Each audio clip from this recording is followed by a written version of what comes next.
Hello and welcome to the Nurse Rosa's Insights podcast. I'm your host, Rosa Hart, and today I am joined by Hamid Ghanadan. Thank you so much for joining me today. Yeah, thanks for having me. It's fun. So you are entering this as a nice blend of a healthcare stakeholder. I like to say that I interview all healthcare stakeholders on this podcast, which could be any human person, because we all have a stake in healthcare.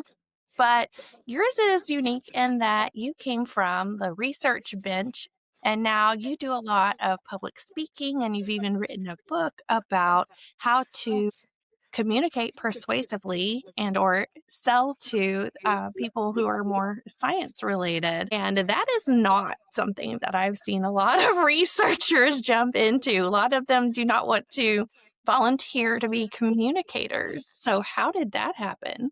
Yeah. Well, first of all, thank you for having me. You're right. I don't meet a lot of people like myself. And that's really where my career journey started. What I really care about is making sure that human connections get made. And especially in healthcare and in the sciences, I feel like if we are to make decisions about any aspect of life, and health decisions are some of the most important decisions that are made, then I feel like healthcare has a usability problem. Science has a usability problem. And communications is one type of usability. There's other types of usability, obviously, but communications is another one. So flipping the script on figuring out how to teach things and instead thinking about how people learn things or understand things is really where my career started. And so, so it's taken many turns. What I do and what my team at Linus, what we do is we do market research. We develop strategies, and these strategies are all based on our understanding of this behavioral model of how people make decisions in technical or scientific or medical settings. And those are implications in marketing and sales, in internal communications and employee communications, communications between sort of doctors and patients, even in fundraising and advocacy in a variety of other areas. Definitely. And you've worked with a lot of different companies now, like Twist Bioscience, 10x Hmm. Genomics, Thermo Fisher. I think you said Medtronic as Hmm. well. Yeah. And are there patterns that you've seen the highest performing, like science communicators do that others are not willing to try? I think one of the areas that we sometimes forget, everyone plays a part that they think that they need to be playing. So if if I think that I need to be playing a part of a doctor, then I communicate differently than if I need to be playing the part of a dad. I put on a persona almost that may not necessarily be the way that I normally communicate, but context sets a lot of the tone and how people communicate. And so that's the first thing that I noticed, that a lot of scientific companies think to themselves, oh, we need to speak in a certain way. We need to have sort of science be the driver of the conversation. And they forget that they're talking as humans to other humans. So Right. that's the number one pattern. Whether it's, you see this in sales, right? And even you as a customer, let's say you are, I don't know, shopping for something and you go into a store. I think people still go into stores for things. I do. And well, I do too. And a sales rep may come up to you and you may be looking for something very specific. Mhm. And a sales rep may come up to you and say, can I help you find something? And your immediate gut instinct is to say, no, thank you. I'm just looking, right? That's actually not true. You're not just looking, you're there But to you know, find something, but you are playing the role of the consumer who's supposed to fend off the salesperson. Right. And so those are the examples of these role plays. It's called priming. When we're primed to act a certain way, we almost certainly act that way. And yeah. so that's the first thing that we've noticed is that let's just deprogram these companies to speak more on a human level. Yeah, definitely. And it can be really frustrating when people who are trained in science to speak scientific jargon, like they're presenting at a conference that's really dry. I've heard some doctors talk about like they'll get up and they would tell a story as part of their talk at a conference and get shut down when they were finished. Like just stick to the facts. We don't need all that emotional stuff.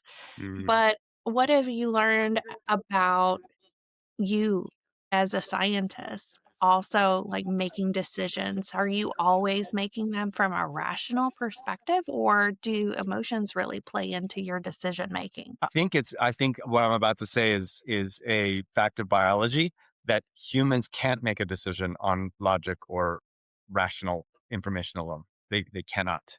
So Wow. I read somewhere where there was a study where some people had, I think it was this type of nerve damage from trauma, where their sort of thinking part of their brain was disconnected from their amygdala, which is the sort of the emotional part of the brain, and they Hmm. become clinically, they become indecisive. They cannot make a decision about what to wear that day, what to eat that day. They can't leave their house. It's a terrible situation. Hmm. So we as a species need those emotional triggers to get us to act. The frontal cortex can understand things, but it doesn't actually drive the body to act. It's the emotional center. And so that's another place where we get it wrong. If we're communicating, there's nothing wrong to communicate for understanding. Like, I want to understand you, you want to understand me. That's a very formidable and great one type of communication that needs to happen. But a lot of communications, most communications happen for a purpose. And that purpose is to get some people to act, right? Because if you have an objective, if you have a goal, if you have whatever, it requires some group of people to act. Hmm. And that's a different type of communication. And in order for people to act, you need to understand their patterns, you need to understand their emotions, storytelling techniques. Storytelling is a technology, it's a technique. It's co-evolved with the human brain for millennia. It's actually the most effective way of getting people to act. So when these doctors that you were talking to receive that negative sort of feedback about telling a story, that's actually an audience, I think, emoting back to them Hmm. that they were not yet convinced. They needed the data to convince them, but boy, were they emotionally drawn. That's actually what they're saying, is that you hooked me, but I'm skeptical now, and you didn't give me enough data. And now, for whatever reason, are you trying to manipulate me or not? That's, I think, the backlash that they're getting. So there's a natural way in which, like a doctor, a nurse, there's a natural pattern for how they make decisions. And so the first thing that you need to do is get them out of their skepticism, because that's sort of the resting state for a scientist, for a doctor, for a nurse, for a clinician, is just like, okay, information needs to be vetted in order for me to believe it, right?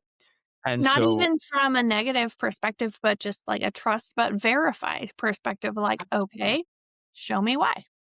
And you know what? I want all my doctors to do that. I want all my Mhm, nurses to do that. Like, that's actually a good thing. That's their superpower, right? mhm. Same thing with the scientists. If they just believe everything that they heard and saw, it would be a mess.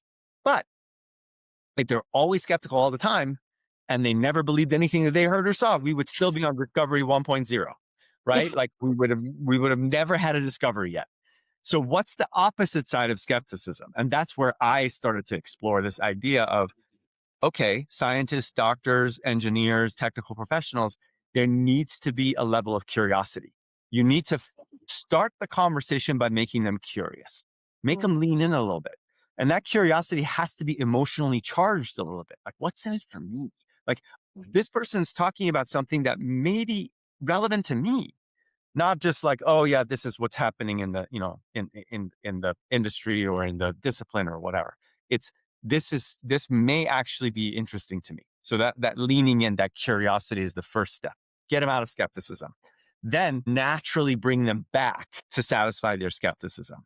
So then you give them enough facts to form a hypothesis, and then to validate that hypothesis with the data and stuff like that. So that's the second thing that I see, that a lot of these companies that you mentioned, sometimes they put the data too early in the conversation. And what mm. that does is it just spikes that skepticism right back up. Well, what about this data? Where did you get it? How did you do that experiment? Is it real? Is it, like all that stuff? And it's not the right time yet in that natural decision making process. Yeah, so is it a good strategy when it comes to like communication styles for a scientist to be selling to a scientist because they speak the same language, or can that backfire? I've seen that be very successful, and I've seen it be not successful at all. So I don't think it's a prerequisite. It's you can if you were, say, a CEO of a company that's selling either scientific equipment or hospital equipment or medical devices, you could hire a sales rep or a sales team that speaks the language of medicine or science. And that way you don't have to teach them what's going on, but you still need to teach them sales. If they don't have a systematic, true, like, artistry of sales or marketing, they're not going to succeed. They're just going to go in there and have a bunch of, sort of medical conversations or technical conversations, and they're not necessarily moving the sale to success. And sometimes they even get they understand the response incorrectly. They come out saying, I just had a really great clinical conversation with a doctor. They were hooked. They're definitely buying from me. And then the phone never rings again. And what happened was that you like that doctor or that scientist was just sort of doing science or medicine for sport. They were just enjoying themselves. You hadn't really hooked them to want to change a behavior or take an action. And that's the piece that a lot of people miss if they're trained in science. They just think, oh, the facts are just going to do the work for me. I've never one time, Rosa, seen a customer be sort of wrestled into submission with facts and data and be like, okay, take all my money, right? It's never happened. You have to get them hooked somehow. Which could sound manipulative, but at the same time, like, persuasion is necessary for life. It's not necessarily a negative thing. I agree. Some techniques can be manipulative. I feel like it's my opinion that we are manipulated every day in social media. The order with which, if you scroll, Sure. and there's a very specific sets of pieces of information that they send you. It's like, and this is not my work, it's somebody else's work, so I'm quoting someone else's work, but I've read that they're basically the most successful algorithms will send you a signal of novelty, like something that'll just blow your mind. Then they'll send you a tribal signal. So, like, Yeah. you see some sort of a crowd reacting to something. Then they send you a signal of whatever, and then they send you a fourth signal, and then it's an ad. And those four preceding things are meant to sort of hypnotize you into making a decision. That I believe to be highly, highly manipulative. Yeah. It's a recipe, isn't it? Exactly. But let me ask you something. Let's say that you are in charge of a school lunch program at your school district, and you want to provide healthy options for kids, and you don't want to manipulate them, you just want to provide them healthy options. Now, the order with which you put the food choices in front of them, whether the salad bar is after they've gone through and picked up the chips and the French fries, or if it's before, will make a substantial difference on how much sort of raw vegetables and fruit that the children eat. Have you manipulated them in that situation?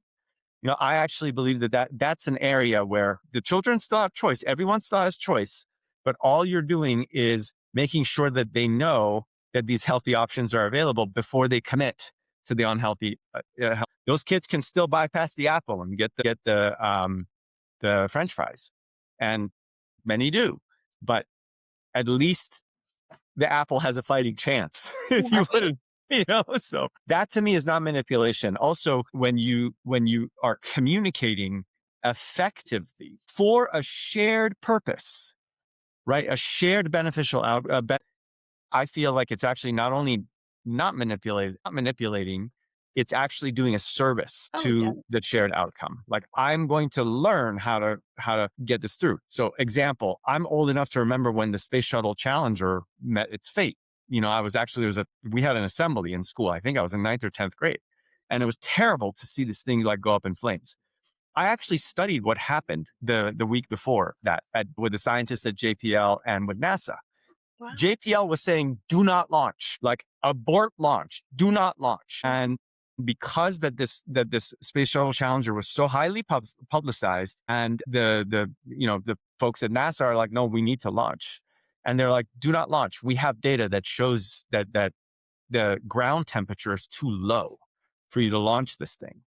And so they said, okay, you have 1 hour to convince us. And the scientists came in and they just botched the presentation.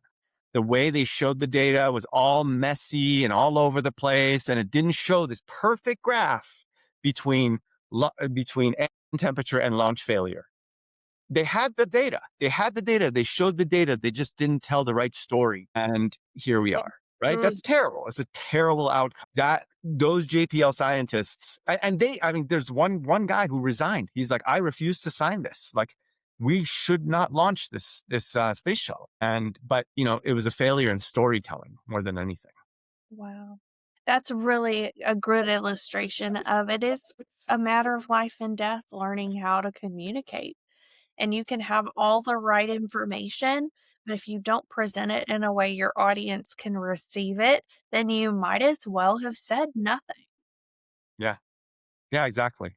You know, the whole thing about me saying that I think that science has a usability problem and healthcare systems have a usability problem, that's a very personal thing for me. I studied science and I didn't understand it. And I was made to feel very inferior because this was supposed to be my language, right? I had studied it. I was practicing scientist, and yet I would pick up Science or Nature or Cell. These are all magazines where the Mhm. highest sort of echelon of science is usually published, and I just understood maybe 20% of what I was reading. And there's a whole movement around, well, if science is funded by the public, then public should have unfettered access. So it's called open access, this whole Okay. idea that like journals should not sort of copyright this, they shouldn't paywall this should be freely available. And I agree with that, but I also think that's the first rung of a really tall ladder. Because even if you put that stuff out, your words exactly, like if you They're can't not going to communicate it that well, understand you it. might as well, yeah. If I don't Never understand mind, it and I studied science, never you know, mind what's allowed to get published. yeah. That's a whole other, like, yeah, the entire We publishing can have an industry is really entire other fascinating. podcast about that, right? Yeah, exactly. Well, you could probably host a whole series about that one. Yeah. Yeah, right. But no, absolutely. So there's a lot of sort of information as currency issues, but just at the most basic level, understanding your customer. Remember I said maybe we should stop thinking how to teach and start thinking how people learn, Yeah. It is right? a very different thing, right? Because you have your objective that you want to teach, because you, as the health professional, know that if you relay this information, it will equip people to have a better quality of life. Like maybe in my line of work, prevent stroke. That would be great. Yeah. But people are thinking in terms of their current pain points, and they're not ready to necessarily listen to what my objective is. So, like, one thing that I found really helpful is start with their question and Mm, seek to answer their question and include the answer that I know needs to be in there, but I guess cushion it or sandwich it in there. yeah. You bring up questions are a fantastic tool for bringing people together. They can be really powerful. We teach this a lot when we do sales, when we're teaching salespeople. Yeah. Questions, just a sheer number of questions. Forget what questions you're asking.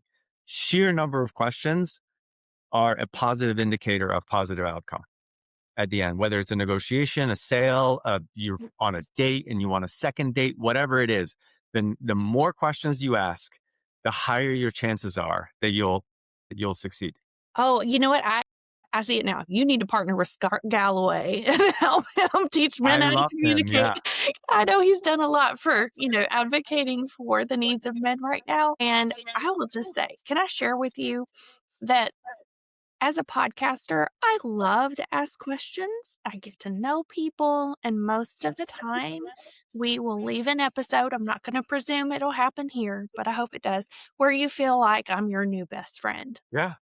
But you weren't asking me any questions because Yeah. that's not your role in this case. But I when actually do have two questions for you that I you had did, prepared. And absolutely I did. So you are you baited me. trying to be my new best friend? No, I hope that we do become best friends, but Okay. I did have 2 questions for you. Okay. And again, like you're saying, going back to the very beginning of where we started our conversation, I'm playing the role of being your guest. You are playing the Right. role of being my host. And so your role is to ask questions and my role is to answer them. I always find like you throw 2 questions out there or 1 or 2 questions out there and the entire conversation can change. Somebody else can light up, whatever it is, like Yes. It's so yes. Well, now I'm curious. What are your questions for me? My first question is, what keeps you doing what you do, especially around this podcast? Like, what is the force that's driving you to keep doing it? Because you're past the sort of the number of episodes where it's easy. You Hmm. are well into like when it's gotten hard and you've overcome that. And so I'm just curious, like what's that energy that's underneath that for you? It is that compulsion to connect with people. Like, I love connecting with people in this way, because even if a lot of the time I don't necessarily feel like it's reciprocal, if they don't know how to reciprocate that curious energy back at me, there's a degree that we're getting below the surface. You and I have not talked about the weather at all. We're not Mhm. talking about politics or anything. We're talking about ideas and concepts. And I love talking about concepts. When I was little, I would go to my grandparents' house, and my grandparents would sit around talking about theological ideas with their friends. And I would just sit and listen, which a lot of people Right. might have a hard time believing because I talk a lot.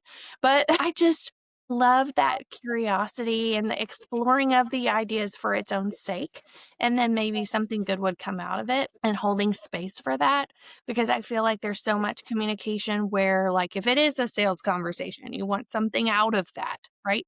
Or you're educating somebody, you want them to obtain that knowledge from it, right? It's checking a box or sense of accomplishment. And I love that in podcasting, at least I have this agency where the conversation can be the end unto itself. And I love that. Yeah. Thank you for that. That's Well, amazing. thank you for asking. Absolutely.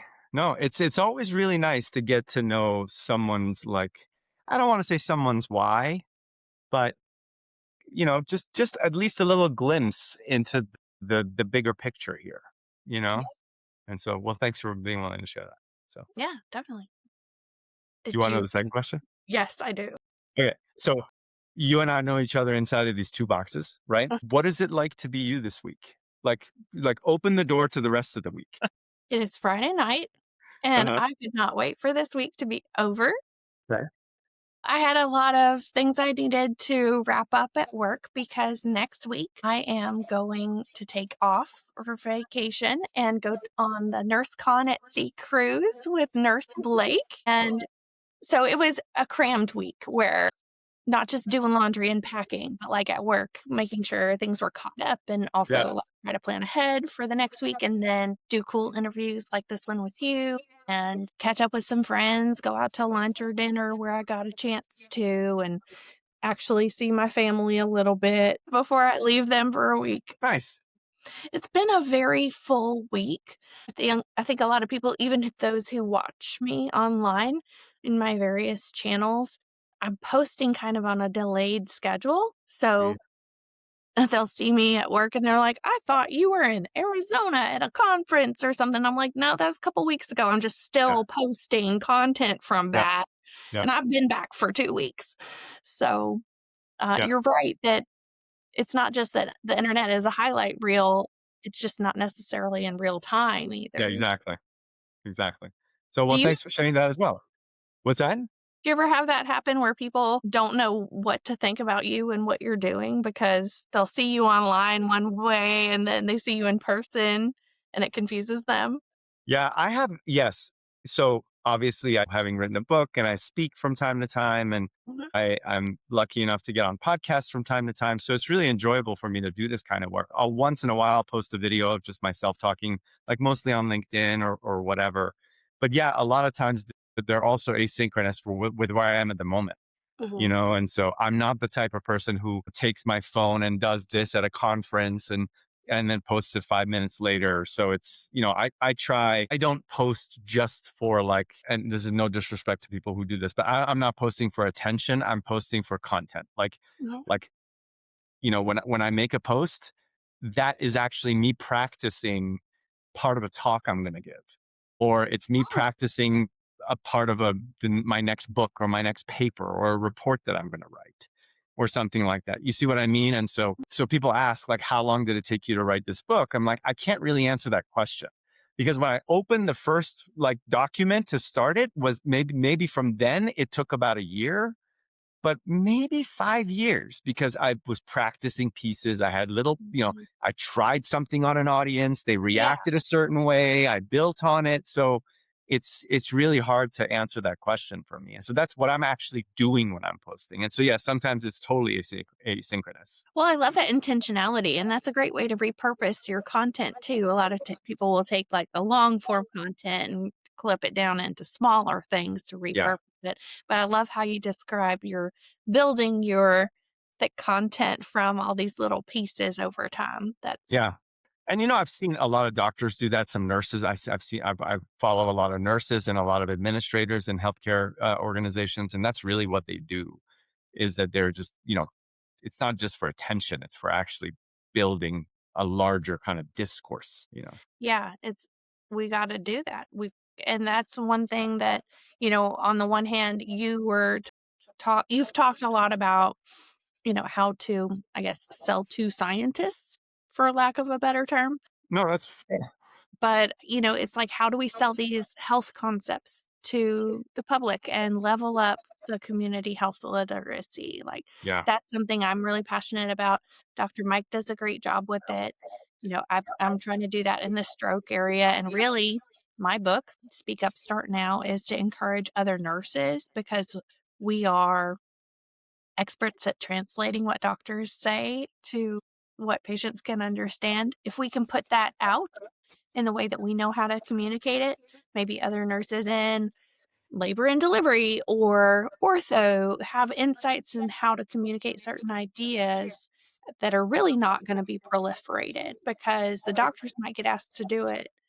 And then they might not have time. And if they do, they still need a translator, right? yep. So, no disrespect, but No, no, I totally agree with you. I think it's really critical, and thank you for writing that book because I think it is really really important. But that interface between sort of the medical establishment and patients is an area that my whole team and I are incredibly passionate about. There's a lot of work on like what's the patient journey or what's the health journey or whatever. And most of those seem to be really observational at the surface. Putting yourself in the shoes of a patient, forget the words that are being said at the time. Like if I just get a really bad diagnosis and you're the clinician telling me this bad diagnosis, your voice is fading out, right? As you're talking, your voice is fading out. I'm starting to think, how am I going to tell my family this, right? I'm not at all tracking. I may be going like, uh-huh, uh-huh, uh-huh, but I'm not even hearing you, let alone understanding you. So just focusing in on that and just maybe even a clinician be like, hey, what's on your mind right now? And for me to be like, I don't even know where to start. Should I tell my family? Should I not? What's the right? And doctors, nurses, we're not trained in that. You're not trained in that. Like, you're not a counselor, right? And yet you are with people in some of the most vulnerable moments in their lives and some of the most critical moments in their lives. And so that's an area that on a one-on-one perspective, again, going back to really understanding patients as humans and also telling them stories. Like, I heard a doctor talk about this once where he was talking about how like he gives the pamphlet at the time, like delivers the diagnosis, gives the pamphlet, and then he's like, I wonder why I'm not more effective. Right. And so then he went back and he basically relearned how to tell stories and relearned how to and he became incredibly effective in doing that, And so I'm really passionate about that on that level. And then on the more sort of general public level, on a societal level, that's huge for me as well. So, areas around understanding behavioral science. So Francis Collins he was the head of the NIH and until recently, and he retired right after COVID, right? So, and on one of his interviews, I can't remember if it was 60 Minutes or another one of these big shows, he was asked, is there anything that you wish you had done during your time as the head of the NIH? And he said, we underestimated human behavior. I wish I had spent more time understanding human behavior because I never, ever thought that you would have 65 million people in a pandemic reject a vaccine that is shown above and beyond the efficacy and above and beyond its sort of adverse side effects. And we should have understood this. we should have been better. And I was like, yeah, we should have. Like, we absolutely should have. Yep. Again, not to Not like manipulate there's a people. specialty in behavioral psych or anything like that that they could have discussed it with. That's the thing, is this information is there, but Yeah. again, we get into that role play mode.